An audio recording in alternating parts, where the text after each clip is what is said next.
Bearcats fans, this is Neil Meyer here with the Front Office News. I'm here with graduate student Malik Vann. Malik, just walk us through what this transition has been like for you to come back, use your extra year of eligibility. How has this offseason been going for you so far? The offseason been going well. I came back off a torn pec, ended my season last year in week 2.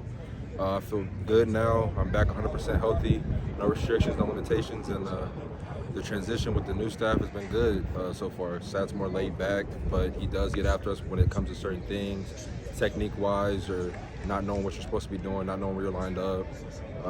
But overall, the transition's been smooth. You mentioned Coach Satterfield. Obviously, this is now his first season with you guys.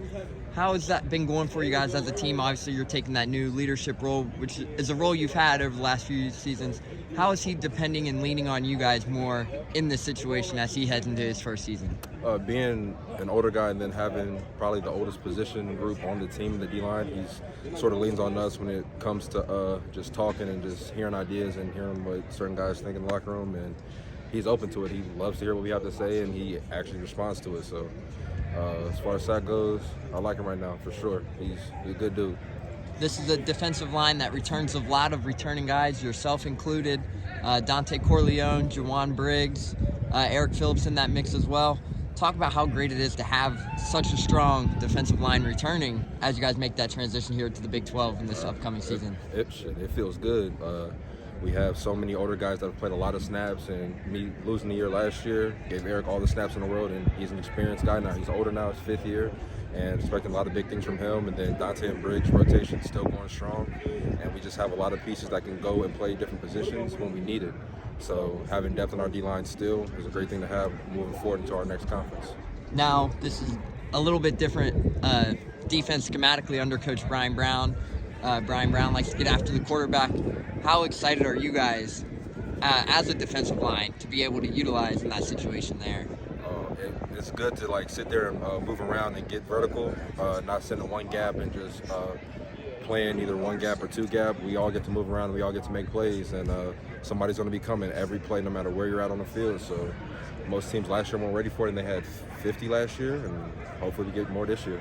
Now we talk a little bit about Coach Brown. Just walk us through what your relationship is like with him. How's he been able to help you guys here in this offseason? What's he kind of like in the locker room? Coach Brown is also another good dude. He'd sit there and laugh and joke with us all the time, but when it's time to lock in business time, when we get out here, it's time to work. And he's a good coach, good person to lean on and talk to when it comes to the defense, because obviously it's a new defense, we didn't know it. So just going up in his office in the offseason, just trying to make sure we get everything down so we come out here, we can play fast and play hard. And I'm excited for the defense going forward as we progress and add more things into it and add more blitzes, add more stunts. So I can't wait to get back out there. So you were here last year with Coach Stewart. How excited are you able to see him kind of get with Coach Brown and try to move some things around, get a little bit creative there for you guys to allow things to open up? Yeah, a lot of stuff runs through us now. So having Coach Stu back from last year, knowing what we did last year, and then having Coach Brown, a new face, for them to come together and mesh ideas for us to go and eat on the D-line and eat in the front 7, really. And like I said before, somebody's always coming, so can't wait. So this story of the talk for the defensive line is everyone is going to single digits, yourself included.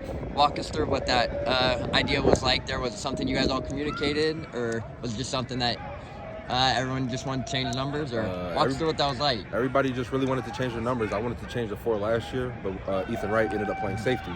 So I had to stand 42, and then Briggs wore 1 last year in the bowl game, and Dante was wearing 2. So coming in this year, the numbers were open, so we all just snagged them. 4 was the number you wore in high school, correct? I wore 7. My brother wore 4. Yeah, my brother wore 4. So a little more family meaning there from the number 4? Oh, yeah, for sure. He played up at Wittenberg in Springfield, so I just wanted to wear 4 my last time like he did. Awesome. Well, that's all I have for you, Malik, so I thank you for taking your time with us.